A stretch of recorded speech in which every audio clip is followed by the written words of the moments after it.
Hello and welcome back to Tour Talk. This week we caught up with Matt Ward from Mason Hill. Now this was probably an incredibly inopportune time for Matt as we spoke the evening before the band's debut album was about to chart. However, he very graciously gave us some of his time and Mason Hill smashed their way into the UK's official top 20, so good times all round. We cover first ever touring experiences and if they lived up to the guys' expectations and preconceptions, including Nate's 3 touring essentials. Turns out fresh socks are super important.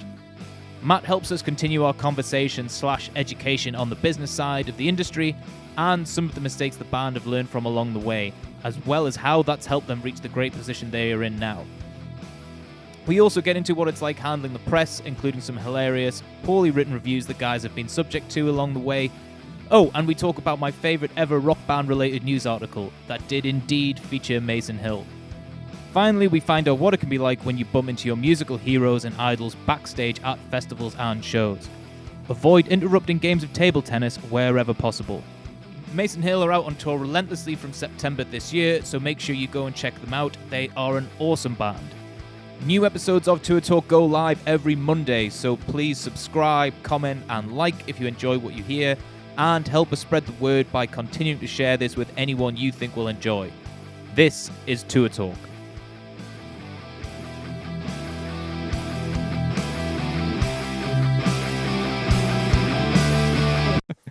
Welcome to Tour Talk. This is literally the most professional entrance I've seen from anybody so far. That was mega. Yes. Well done.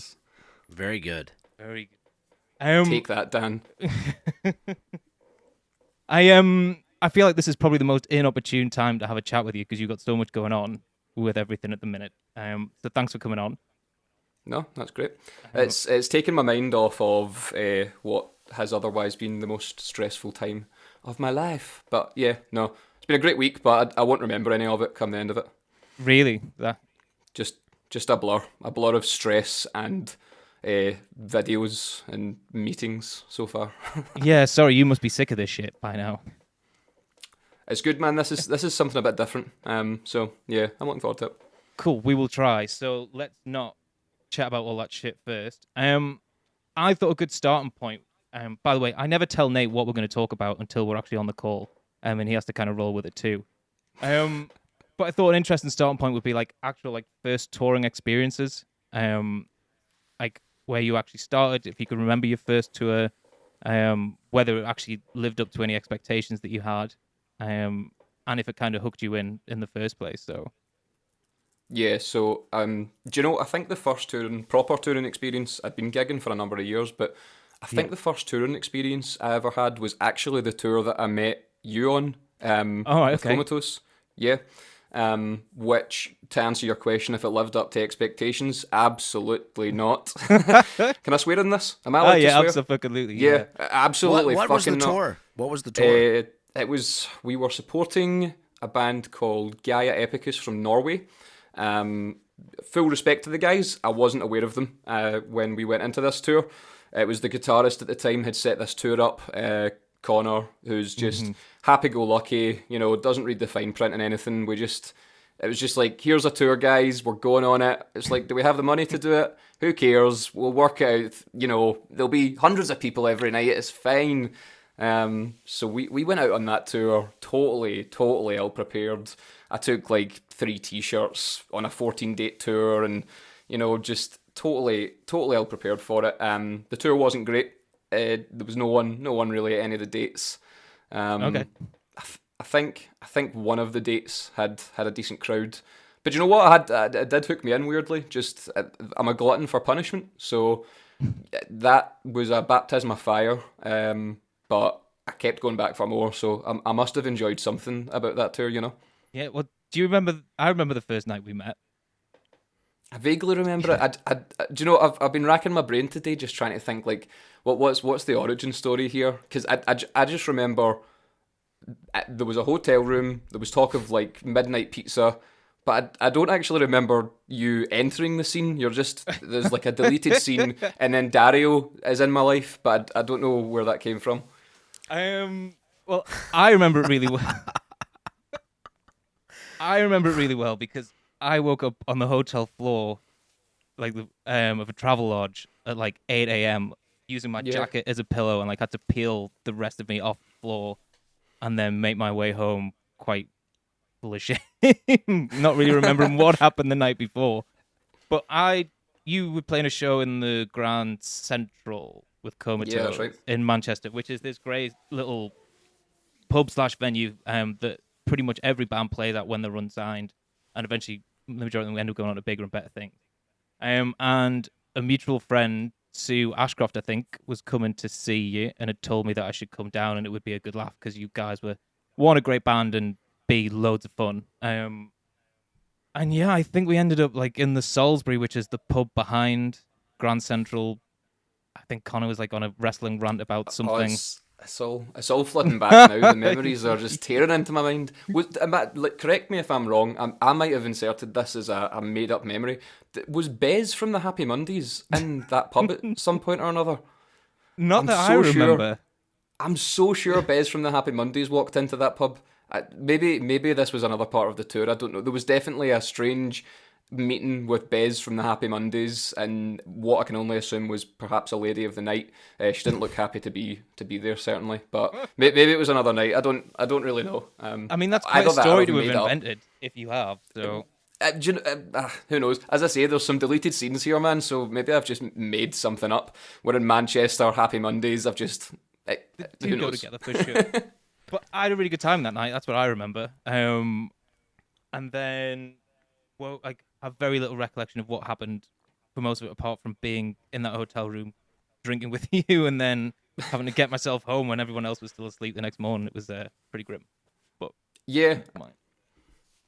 No, you've wrestled some memories right up there. I totally forgot about the pub after the show and stuff. I didn't even remember it was Grand Central, to be honest, until you said that. But it's all coming back. I remember more about that tour than you do. Probably, man. Yeah. This is the most. I can't think of a more depressing conversation to have about missing tour. Everything you just described, from midnight pizza to waking up on a hotel room floor, I would kill for these things right now. I would kill for them.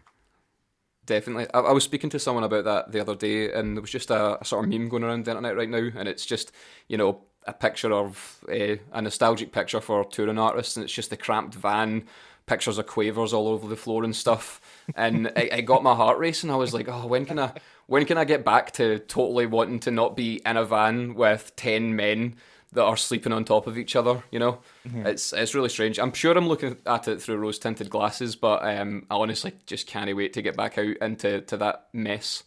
It's that cliche saying, right, is that the worst day on tour is better than the best day in an office. I mean, I can't, I mean, that's just the truth.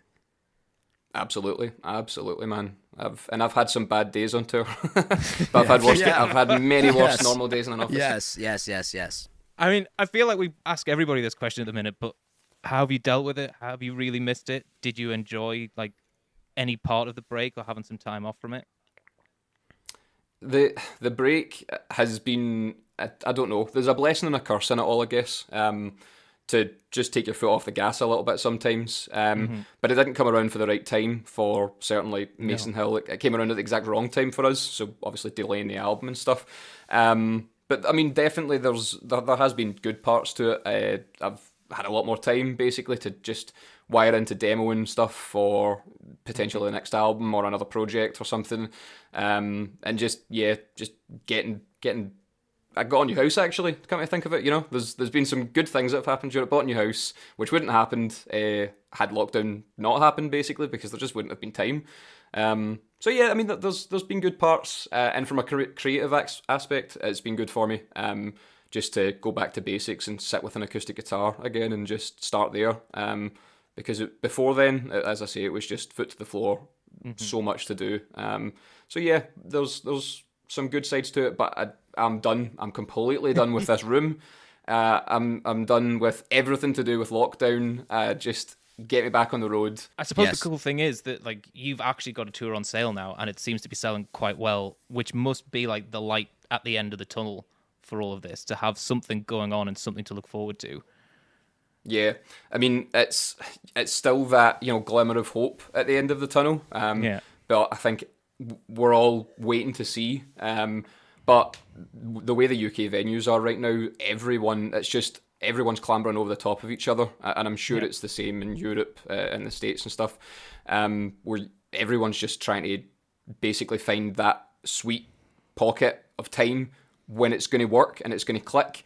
Some people are booking tours earlier, in June and stuff.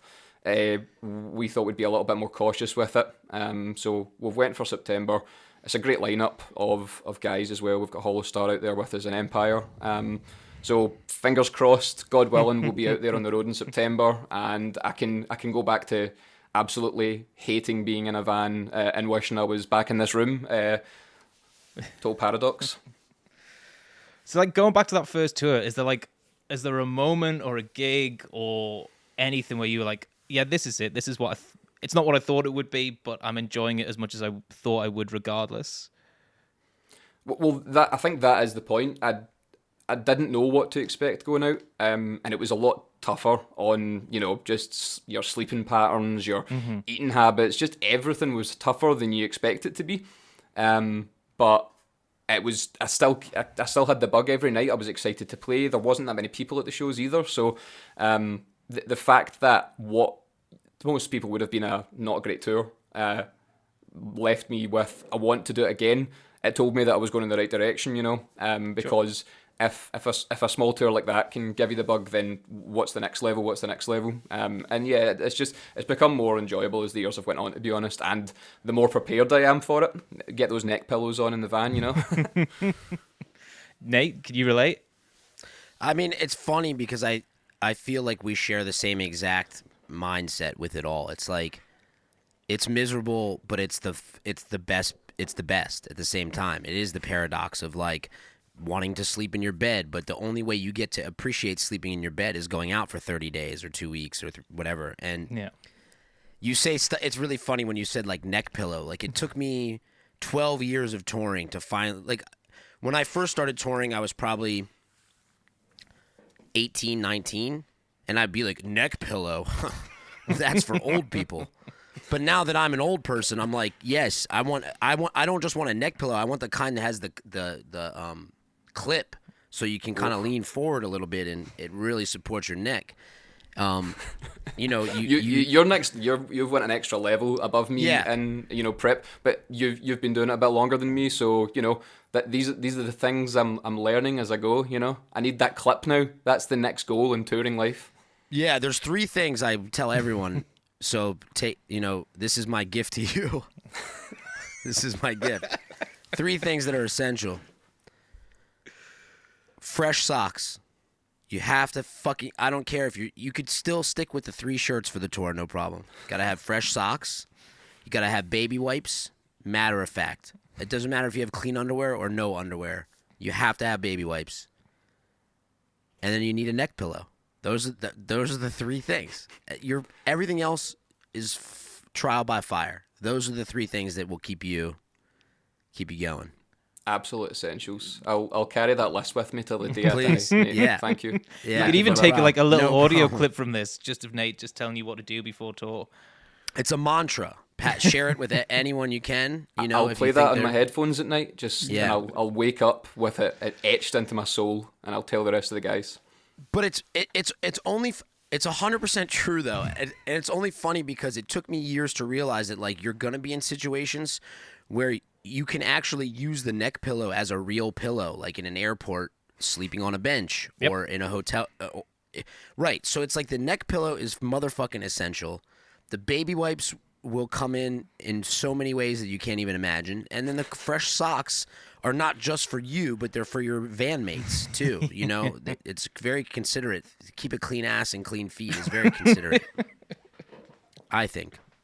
It's brilliant, man. I'll definitely be sharing that with the guys, because I think some of them definitely need the clean sock mantra drilled into their head. But I'm totally with you on that. Clean socks, got to keep them going. We always actually make sure that every sort of three dates in or something, we'll go to like an Airbnb that's prerequisite, must have a washing machine and dryer. Smart. And we just have this lovely little day of washing and broing out over the washing machine. I can remember doing a tour in very early on, doing some supporting dates locally with a band that was on a long tour. They were on a 60-day tour.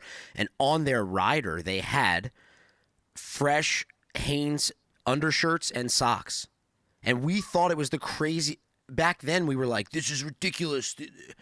These are like, they think, who do these fucking guys think they are? And then it's like, oh, when you've been out for 60 days, you're like, oh, that's the smartest... Right, that's way better than a bottle of whiskey. A bottle of whiskey you can buy anywhere, but fresh socks are very fucking important. So that's when you know you've made it. If the fresh socks are being handed to you at each venue, that's when I'll know I've peaked. Yeah, fresh socks are the new cocaine. Okay, when the promoter is handing you a 12 pair of some nice Hanes athletic mid leg socks, that's how you know you've made it for sure. Wow. Can you remember your first tour, Nate? Yeah, the first proper tour that we ever did was split dates between amphitheater tour with Steel Pulse and the Wailers and Clutch in the Northeast.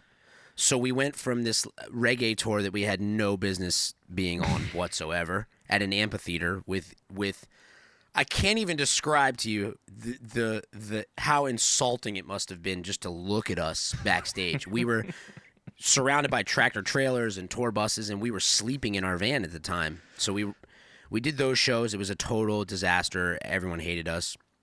And then we went on to do some Clutch shows in the Northeast, and that was our actual full, like, major, real big tour. I mean, they're two pretty big tours to be on, straight up. Yeah, and then the next one was 3 months straight on the road supporting HR from the Bad Brains across the U.S., and that was one of the biggest disasters I've ever been a part of. So, we were like siphoning gas out of people's vans and stealing food from the Walmart. It was insane. Matt, your first touring experience sounds luxury compared to this shit.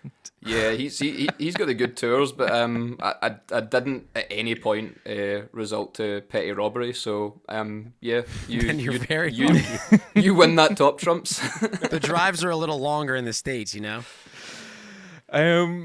Cool. Like in an episode that me and Nate have done by ourselves, we've tried to give listeners an insight into the industry in general, and we've gone through labels, and booking agents, and management, and all the rest of it.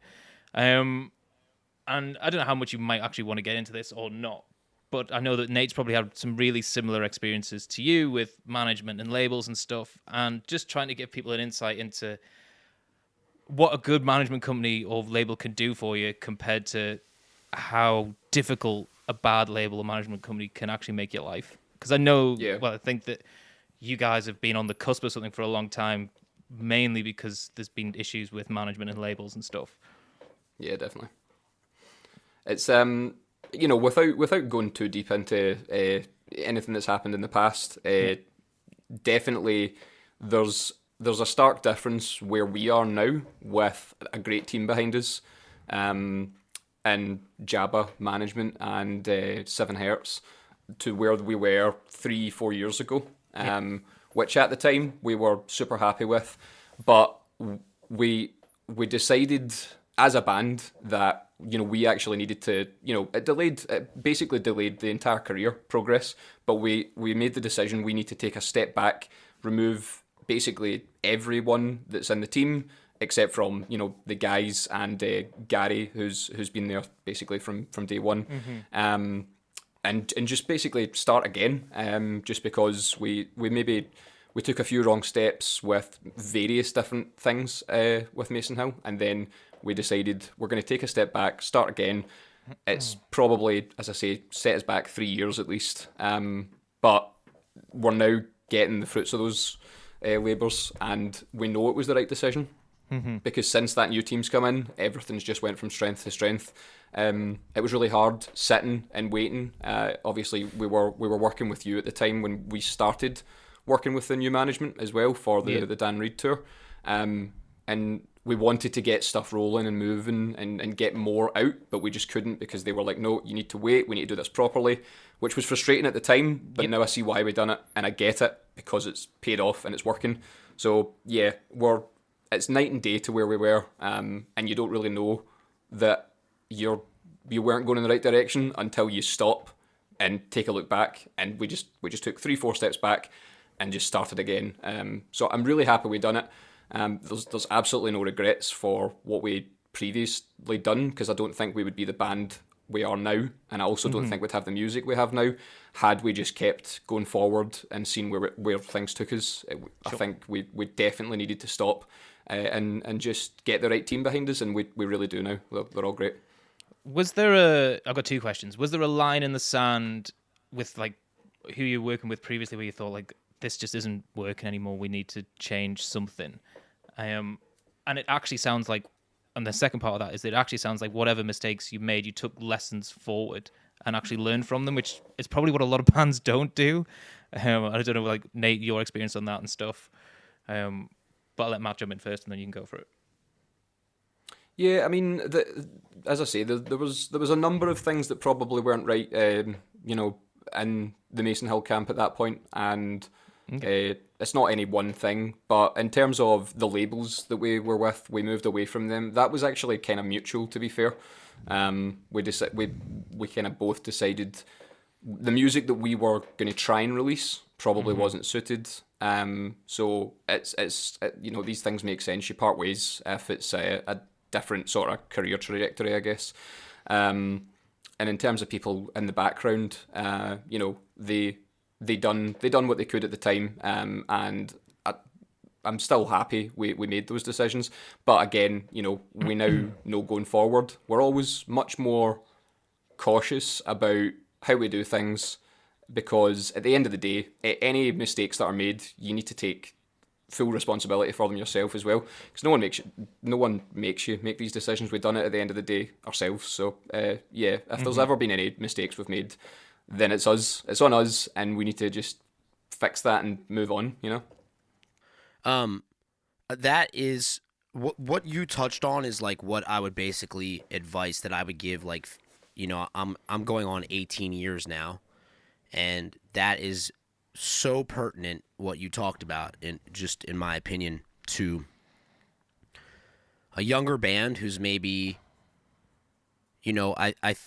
every career kind of has like an arc to it, and I think a huge mistake a lot of people make is not realizing when it's not working and why it's not working, and pushing past, trying to push through that, stopping and resetting and looking back at the mistakes that were made and moving forward with a fresh slate. People refer to it as losing time, but what you're actually doing is saving yourself an immense amount of time in the future. Because the further you push forward artistically into something that's not working, is the longer it's going to take you to recover, I think, from that time period. So what I don't think you could say it better than how you said it. It's just, I went through a very similar thing and I probably went several years past when I should have stopped and reassessed. And now that I'm in a situation where I've basically started over completely, you're not starting over completely in the same sense that you guys are not starting over completely, because you have that knowledge that's going to allow you to push forward with a more acute awareness of who you actually are and like what you want to do. So there's not much more I can say on that. I mean, that's nail on the head with that one. I mean, for us, especially with it being, the aim was always get the debut album out. That was always the mantra. You only get one. The band only gets one debut album, so we just had to. We had to make sure it was what we wanted to release, and as I say, the sound has changed quite massively in the past sort of 4 years. Yeah. And if we had went ahead, 3 years ago when we had, similar frameworks of songs, we would have released that album it would have been a good album, but it wouldn't have been the album that we actually know we could have produced. Whereas this album that's now out, it is the album that we knew we could produce, and it just took that extra bit of time and just getting all the right people behind us and the right people involved in the recording of it and stuff. So, these things take time. I'm glad we waited. I'm glad we got everything just lined up, and, stars are aligning now, hopefully. We'll wait and see. Amazing. How have you dealt with, just personally, because I feel like you guys have been on the cusp of something for what is probably 3 or 4 years. Personally, have you, in terms of because I know that Nate's gone through something similar kind of now, where he's just been waiting throughout this whole period to kind of move on with something new. How have you found that whole process of having to wait? Were you frustrated to begin with, and then you've accepted it, or? Yeah, I mean, there's been so many periods of frustration, and we all have to sit down and kind of talk each other down. The amount of times that we have delayed this is probably, we're bordering on Chinese democracy level here. We've not quite reached there, but another few delays and that's where we were. But yeah, I mean, there's a few times where, when COVID hit, it was a case of going, we're not delaying it again. We're getting out. And it was me. I was the one that was no, I cannot deal with another delay on this. But then when you sit down and you talk about it and you look at the situation logically, we're right, okay, it is going to disappoint people, but it's going to be better if we just push it down a bit more and get out the way we want to do it. In the end, it's not exactly the way we wanted to do it, but I'm still very glad we did delay it, because this was meant to come out last May, essentially, and that there was bigger things going on in the world that people had to focus on than the Mason Hill album coming out. So I'm glad we moved it to let people deal with their own shit, and now everyone's kind of past that and getting on with things. So I think this is the perfect time to release it, really, for us. Sure. Did the band come closer together by constantly having to have these conversations and discussions about stuff where you've actually maybe got to talk someone down or kind of explain to someone that later is better or whatever? Yeah, I mean, every single one of us has got better at admitting when we're wrong, because every single one of us has been wrong during this, myself included. There's been so many arguments over things, and it's because everyone's so passionate about it, so sometimes it's hard to take off the musician hat and put on the logical, business hat, if you want to call it that, because we're not businessmen. That's why you get management and stuff involved, but you kind of do need to be a bit business minded, which we've learned over the past couple of years, because sometimes you do need to take that musician hat off and just be right, what's actually best for the project, rather than what's best for my ego or what's best for just me personally wanting something out. So yeah, we've all dealt with that in our own way, but it's definitely made us closer, because as I say, it's hard to turn around and admit, yeah, I was wrong, guys, you were right, let's do that, but we're definitely a closer unit for it. Any thoughts, Nate?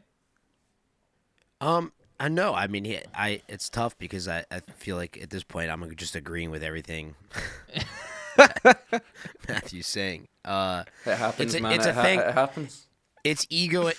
Well, it's different than Dario and I, because I disagree basically with everything he says. Everything's an argument. So now it's I hear someone speaking in the voice of logic and reason, and it's quite refreshing. No, it is. It's patience and ego. That's it. Patience and ego. Putting your ego aside and growing your patience and shrinking your ego is the key to doing things the right way and putting trust. Maybe it's not about as much about being a keen business person as it is putting a lot of faith into people who are good at business and understanding what they're trying to have an understanding of what they're doing, and then handing them the trust and the putting your ego aside. And yeah, I mean, what else can I say? He's saying everything. I've very rarely seen you speechless. This is amazing. It's the best I've ever felt about doing this podcast. I don't have to correct anyone. I'll say something awful in the next question. Don't worry, Nate. No, you're killing it. just to wrap it, because we did a whole episode on like management, and because I think a lot of the time like management companies and labels and everybody kind of get a bad rap. They're almost like the pantomime villains of like the music industry. But like from your experience now of working with a management company that you seem really happy with, and I think have probably helped you make a lot of good decisions. And again, that kind of having somebody who can put that business hat on all the time for you and maybe just allow you to be musicians more. I'm assuming it's a much better experience and something that you actually really value. Yeah, I mean, it's as Nate said, it is hard to let go of those reins, especially when we've kind of had 3 years where we had to take control of the reins again, and go straight back to DIY. So then to hand it over to people that are genuine like they're industry types and they've been around, they've done it for years, and they know their shit. Far more than ourselves on the sort of industry level. But, it does take a wee bit of time to get used to saying, like, okay, maybe they're right, maybe I am not right for once. But again, we're getting better at it, learning as we go to say, right, cool, you probably know a bit more about something like that than me, seeing as I've never touched on it. But yeah, we're just so used to being DIY, grassroots, do everything yourself, that it's taken some getting used to. But we just need a slap around the ear sometimes, which we get, and we listen. But don't get me wrong, there's times when the musicians are right as well. And it's just about striking that balance and hoping you get it right. Yeah, I guess I found over the years that a great manager believes in what you do as an artist and isn't afraid to push you in new directions, but also values your input the same way that they expect you to value theirs. And I think if that's the balance that's happening, I think that's a great situation to be in.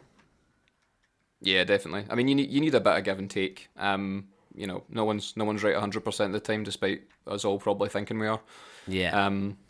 But yeah, no, I mean, it's so far so good with the management company we're sitting with right at the moment. We've been, they have helped us before anything official, but we signed up with them. It have been in May, June time last year, I think. Great. When it became like pen on paper official. So it's been nothing but good so far. And as I say, fingers crossed, the first project they've put their hands on has been a successful one. It's definitely, I mean, it's been more successful than we ever anticipated. Certainly way more successful than we anticipated 3 years ago. So yeah, it's exciting, man. It's all new, but it's exciting as well. Tell us what's going on. Like where's your thing at right now? Yeah, what's happening? Sorry, Dario. No, you were scolding me for not talking, and now that I fucking start to ask a question, you're cutting me off. I mean, this is Matt. Do you see the madness of this situation? I mean, can we do a podcast together so it's just smooth and we agree with each other and it's just much easier. Tension sells, man. Egos. Yeah. Like, hey, you're great. You say, hey, you're great. I say, I'm great, and then we agree, and then it's and you both bitch about me when I'm not here, and then it's done. People love everyone loving each other. This is great. He's my favorite guest, hands down. Yes. Everyone else suck one. What was the question even? I'm in a different parallel universe now. What is happening right now in your world, and what do you think has made the difference? Well, the stuff that's happening right now is just beyond insane for us. Obviously, the album came out on last Friday. So, there was whispers of us potentially trying to chart it. We didn't really ever think that was a reality in the UK. The UK charts are they're hard enough to break into, but a grassroots rock band, it's not really the done thing. Obviously, we've got some other guys in the scene that have managed to break through that glass ceiling recently. You've got, Those Damn Crows, Massive Wagons. So there was a glimmer of hope it might happen, but we got the midweeks through on Monday, Tuesday, whenever they come through, and we were sitting at number 6 on the UK national chart. Wow, so congratulations. We really weren't expecting that, so just blown away. Obviously, it could all fall away. We find out tomorrow what really happened. There's a lot of streaming giants that are hovering around there as well, so we will drop. I'm certain of that, just because that's the nature of the beast with the charts. But to be even talking about trying to keep it in the top 30 is still pretty insane to me, because 3 years ago I thought we'll sell a few hundred units and that'll be amazing, Yeah. To be talking about charting it on a national level in the UK is crazy. It's just insane. We're all pinching ourselves. But it's been a stressful week. As I said at the beginning, I don't think I'm actually going to remember any of it, because it's just been, grab the train and hold on for dear life. So I'm come 12 o'clock tonight, actually, as we film this, is when the final sale counts towards the UK charts. And at that point, I'm just going to crumble like a biscuit and just chill for the next day, because it's I don't really have to do much tomorrow, which is great. I just need to wait and find out. But it's all amazing. It's doing well over in Europe and stuff. Some good airplay in the States as well. So it's all going way better than we expected, especially for our first album. It might have taken 127 years, but we got there. I think what's really weird in the music industry is that you have so many regular instances where things don't go as well as you want to. They don't even come close to hitting anywhere near the expectation. For something to actually go beyond what you ever thought it might do, it must be a really weird thing to actually try and comprehend and deal with. Because that's the one thing this industry doesn't prepare you for, in a way. You fail regularly enough, actually having some sort of success. Yeah, you get a bit of a complex, don't you? Where it's you hear whispers of something good might happen, but you go, well, it won't, because it 99% of the time it doesn't. Yep. 1% it does. So, even if there's a good tour opportunity, or even just a good bit of airplay or something, my brain always immediately goes to the doomsday scenario of, that's not going to happen, but if it does, it'll be nice. So for this, similar situation. There was no anticipation. Even when there was a whisper of, let's maybe try and chart this, I was like, yeah, cool, whatever. We'll sell a few hundred and we'll get on with it. We'll hit the road when we're allowed. But do you know what? Credit to the team we've got. That, because we're under no illusion we didn't do this ourselves. The management team, the guys working PR and stuff. We've got Dan Tobin in the background doing a lot for us. And it's down to them as much as us that we are in the right place, if not more, to be fair. So yeah, props to them, man, big time. Is it something you ever thought might actually happen, charting nationally? Because when you get into it, you have oh man, I'd love to tour with this band, or I'd love to play this show or record in this place, but actually potentially charting nationally, is that something you actually thought might ever happen? It's confusing, because I think I spoke to a lot of musicians that seem to be the same. You don't talk about the what ifs, you talk about the whens. So it's we always talk in the van. It's when we're touring the next level, or when we get the support slot with such and such. So there's obviously a great amount of belief in there, but somewhere deep down you're kind of no, that's not going to happen. It's just kind of the childhood dream. So yeah, it's that one's kind of, it's got two sides to it, because we always talk about it. Maybe not charting, but we always talk about becoming the professional level touring musicians and getting out there all over the world, as if it's something that's a certainty, when in fact it's obviously not. But then on the flip side of it, when someone tells you you're number 6 in the national charts, you're going, yeah, they've probably counted that wrong. So it's confusing. I don't really know how to answer that one without being cryptic and mystical about the whole thing. Yeah, I think that's actually healthy. I mean, it's either two things. It's a response to severe trauma from being in a band for so long. Yeah. Or that's the only way to really approach it, is that obviously a part of you believes that you could do it, because otherwise you wouldn't be in a band making music. A part of you obviously knows that that's why you do it in the first place, because you think you can achieve a certain amount of success. But it's when you think you start deserving it, I think that's when the failure comes. And I think it's really smart to go into every situation being like, all right, I love playing music with these guys. We made a record. The record's as good as it can be. And it's fun. And we're going to go on tour. And if it's the biggest tour or the smallest tour, maybe we'll land somewhere in between that. And I think that's a very healthy way, I think, to approach it. Yeah, it's always just sort of semi-protecting yourself from that potential fog, It's, as I say, there's definitely no expectations for even with the good midweek. Again, we're all going, fluke. It's a fluke. Friday we'll see where we really are in the pecking order, and we might. I don't know. It's hard to say, but I mean, regardless of what happens, we've exceeded our expectations. Our fans have absolutely blown it out of the water, and I'm excited to kind of enjoy it, because so far this week it's just been all eyes on the prize. Keep going. Mm-hmm. So I think come Friday, there's going to be a few beers cracked, a few sore heads on Saturday morning, and just properly enjoy it. Once the madness is calmed down. How are you going to enjoy it? What you got planned? Well, I mean, still locked down fully up here. I think Yeah. yous are down in England as well. So it's just going to be Zoom beers, and absolutely no one hits the record button. Just just in case. But I think we're probably just going to get a wee pat on the back beer over Zoom and see if that gets out of hand. But yeah, we're all grounded until future notice. Sure.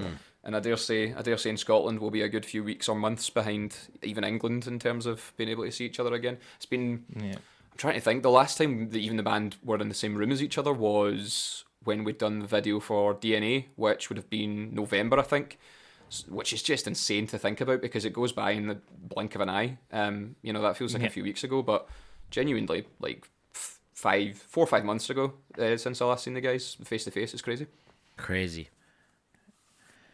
Just on the back of this, because the amount of press and stuff that you must have had to do in the last week or 2 weeks, especially because there's been such a push to get this thing charting and doing really well. Have you ever done anything like that, and how have you found it? Do you actually enjoy doing press? Because I feel like a lot of musicians feel very differently about doing press, whether it be on tour or from home, to push a record or anything like that, or coming on podcasts and chatting shit with us for an hour. Yeah, I mean, to be honest, this version of it's a lot easier because I could be naked from the bottom half down. I hope you are. And Jesus. if you stick around till the end of the podcast, guys, you'll find out. Let's see that thing. So yeah, I mean, that level of it's kind of there's a much more relaxed version of it. Out on the road, it can be a bit hectic because you're trying to do load-ins, you've then got X amount of hours of press, then you're on stage, and you're trying to figure out where you eat during that, With this, I've got a bowl of pasta, and I'm hiding away. And so, yeah, but it's definitely been the most hectic 2 weeks of all of our lives. Luckily, again, a small blessing about this whole situation is a lot of them are pre-recorded, and they're not just, in the minute, so it's all just booked ahead of time. And then it goes out live as if it's happening there and then, but a lot of it's already been done. So it's freed up this week a little bit, but we've still been flat out, just competitions and interviews and just it's been crazy. But I think I'm enjoying it. I can't, as I say, can't really tell. Just at this point, can I say one of my favorite bits of press that I've ever read about a band was Mason Hill related. Do you want? I shudder to ask. It was I think you were. What did T in the Park get turned into? Transmit. Yeah. I know exactly what you're going to say. I'll let you drop the horrible punchline though. No, I don't know whether it's the same bit, but every other band goes out there trying to be as rock and roll as possible and being fuck, we just get hammered all the time and we go back to the hotel and we drink and there's girls and whatever and it's just party and that interview, it was just like, yeah, we were amazed that we get like free cups of tea in the hotel, and like if there's hot chocolate there too, it's the best fucking thing ever. That's a James Bond special right there. I actually remember. Do you know the whole interview? I like get condensed into just this wee tiny paragraph as it does. You know, this 25-30 minute long interview, and I just remember opening it just to see what was said. And it's a picture of us, and the headline was. Chalk and roll, and I was just like, God, what has happened? So we're a modern day Rush, you know. But I think that's totally like. I mean, I've always hated that. I've always hated that about press stuff too. It's and I'm sure I feel like you guys probably get it quite a bit more, where it's just like. How crazy is life on tour? It's like, I don't know, man. Does it get crazier than fucking going 80 miles an hour down the highway in a metal tube? I mean, how does it get crazy? Like, what's crazier than that? It's like, and then there is this expectation of like you're just this fucking animal, and it's like, it's a job. I mean, people just don't understand that at the end of the day, it's a good job and it's fun, but most of it's just mundane bullshit, and like, you can't get hammered every night. Like, you just can't. I mean, I can't. Maybe you can. I've just never. I've never been able. Not anymore. That's for sure. That's At this age, there's just no way. 1 or 2 nights, and then that's the week. The week is shot for me physically. It's just like I can't go beyond that. Yeah, it is funny. I mean, to touch on what you said there a minute ago, people expecting you to be like an animal. I always remember I was playing with Attica Rage at the time, and it was my first European tour. So I was out there in Europe. I think we were in Belgium at the time, and it was my first tour with them actually as well. So they had a previous bass player who I think maybe was a bit of a party animal, and it was just one of those nights on tour where I was just I was a bit beat after the show. I just wanted to go back to the van and just like decompress and chill a little bit. Which you nine times out of 10. I'm there for the whole night, hanging about and at least talking to people and stuff. But that night I was just like, do you know what? I need to just go put some headphones on and go to sleep because I'm fucked. And someone, I came back into the venue just to grab something from behind the merch desk. And this woman walked up to me and just tapped me on the shoulder. And she was like, "You're not as fun as the previous bass player." And I was just like, well, fuck you. Like, what do you want me to do? I'm not here to do tricks. I just done an hour and a half show for you, But I had to be nice, You're always nice, but yeah, I had to hold back the fuck you in that situation because I was just like, not tonight, man. Come on, just be nice. Yeah, it's her one night out that month, and it's your 50th night out in a row. So it's just I understand it. I understand the mentality. I mean, I'm sure when I was 15 years old, if I met someone from my favourite thrash metal band and they came out with a cup of tea and they were like, "I'm going to go to bed right now," I'd have been like, "What the fuck is that? That's not rock and roll." But, now I understand. I get it. So if I ever was like that to anyone at 15, I apologise wholeheartedly. I take it back. One, when I read it, I was just like remembering the first time that we met. I was like, "Wow, that's not real. That can't be true." I woke up on that fucking hotel room floor. I know that you definitely like a drink at some point. But 2, was that like a lesson with stuff to do with the press? Like you did this whole 25, 30-minute interview, and then there's like 20 lines in a newspaper about having a cup of tea in a hotel room. I think we know that there's always going to be the small headline part of an interview.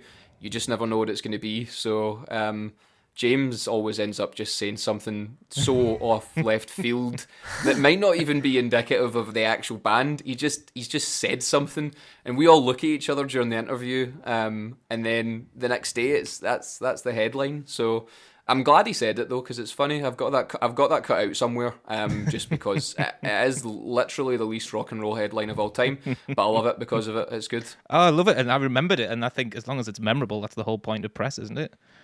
No, that's it. Nate, anybody ever wrote shit about you? I'm assuming yes. Oh my god, dude, come on. I mean, the thing is, I guess British press is like quite. German press too can be quite just a little bit ruder than I think like typical American press is a little more like focused on the show, and it's like the show was good. And I feel like German press will definitely be like, that was the show was good. It wasn't as good as the last one you played here, but it was good. And then British people love to sensationalize stuff that's just fucking literally absurd. Like it just, yeah, there's too many at this point where they're. You got to follow that up. You can't be like. I mean, I remember one time we did Rambling Man, and we played this really. I mean, you were there. We played this ridiculously good set in front of what was a lot of people for the time slot we had. And the first sentence of the review for like Classic Rock Magazine or whatever was like something to the effect of like, the lead singer looks like he's a superhero on the way to a Weight Watchers meeting. And it was like, what the actual fuck are you what does that have anything to do with But you were wearing a sparkly gold suit, yeah? Right, but what does any of that have to do with how the show was? How about start with a headline? Okay, or for instance with the bit about the tea. It's like, how about you add that somewhere in the article, but that's not the focal point. How about the focal point is American rock band plays a mid-level festival in the UK and does a great job, and then also the singer was fat and in a gold lame outfit. It's just the order in which things are presented makes all the difference, And I feel like American press, although American press does do this thing every single time, and it doesn't matter what it is. It's like they ask you that question that I commented on before. It's always like, "What's the craziest thing that's ever happened on tour?" That's every interview in the States is going to start like that. Do you ever just make stuff up? Oh, constantly. Yes, constantly. You've got to, man. You've got to keep it fresh. That's lazy. It's lazy, right? Yeah. Well, as there's I mean, you get the same questions over and over again with a lot of people, but some people always throw this sort of left field stuff out. I mean, talking about the worst bit of press I've ever had in terms of just being straight up rude. It's a European article. It wasn't about Mason Hill. It was about my previous band, Attica Rage. We just released our album. It was a Swedish review.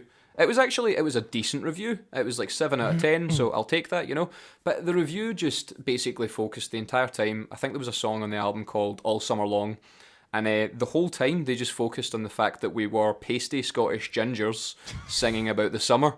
Like 90% of this article is just me getting slated for being ginger, and I'm just like, how was the bass sound though? Like, it's let's bananas, talk. right? Yeah, it's bananas. What does that have to do with anything? I do remember actually now that we were on this tour with this band in the States called Pepper, and we played this really great show. I remember it being great in Denver and Boulder, right outside of Denver in a city called Boulder, Colorado. We played this place called the Fox Theater. And the next day we were like, oh, the review from this blog at the time was really important to us for some reason. And we looked at it and we read the review and it was like, oh, this was the show and the blah, blah, blah. And then when we got to the end, we were like, wait a minute, they didn't say anything about us. And then the last sentence in the review was, also Lion Eyes was there. that was our review. So that might have been the worst. Lion Eyes was there. Yeah, no, they did admit we were there. I mean, you've got to pat them on the back for being factual. We were there. No, they fact checked. We were there. At least they didn't say you were shit, though. I mean, like, that's... Oh, they did. They just didn't specifically write it. I think they said we were... I think that was the entire point, but... Do you think that's the best backhanded put down you've ever had? No. Every article, almost 9 out of 10 articles that were written about a live performance were always saying things like surprisingly good. Like, I mean, you've seen it constantly. Classic rock and metal hammer never. Always the interviews, for stuff like Kerrang and classic rock and stuff are generally really good. Yeah. And then you get the occasional blog or, another magazine that's just, whatever. And that's always like, I was surprised by the way that they looked, that they sounded really good. And it's like, sorry. Let me just add this one last one. I do remember playing in D.C. at 930 Club, our hometown club. It's a world-famous club, and we opened for this band, Ozo Motley, and we had talked about this previously on the podcast, and we played 930 Club, and we got a write-up from the most popular blog in the city at that time. It was getting hundreds of thousands of views a day, and they said Lion Eyes took the stage looking a little too comfortable playing in their hometown. The singer had his keys clipped to his belt, I had a key clip on with my tour pass on it and the van keys, and I still had it on when I went on stage, and that was a big part of the interview, was that we basically dressed like janitors. You know, it's just that kind of journalism disgusts me. It's not even journalism. I mean, it's not even real music reviewing. Anyway, so let me stop ranting about all the terrible brand. You're not hurt by it though. You didn't take that one with you. No. Of course I did. Internalized it. Yeah. You got any more favorites? Traumatized. Matt, you got any more or? Actually, one from the current sort of cycle of album reviews that I want to give a little shout out to was it was just I think it was like one-line reviews or something, and I think it's German. I believe so. And it's just like, everyone's raving about this album. I found it particularly boring, and I was just like, well, that's cool, but what I would like to do is review his review, and a rebuttal, and say that his one-line review was actually 3 lines. So although I enjoyed the first line, everything after it, I'm kind of cutting off because it's one-line reviews. So as far as I know, the review just said everyone's raving about this album, and then I cut it off because you can't read past the first line. That's good. That's great. Look, I know we've only got you for so much time, so we do this little thing. I don't know if you've watched it or seen it, but I've got this stupid cup full of random shit that we usually pull a random topic out of, and hopefully we get some interesting stories from it. So I'm going to give this a whirl because I know you've got somewhere to be at some point soon. I think. Awesome, man. Here we go.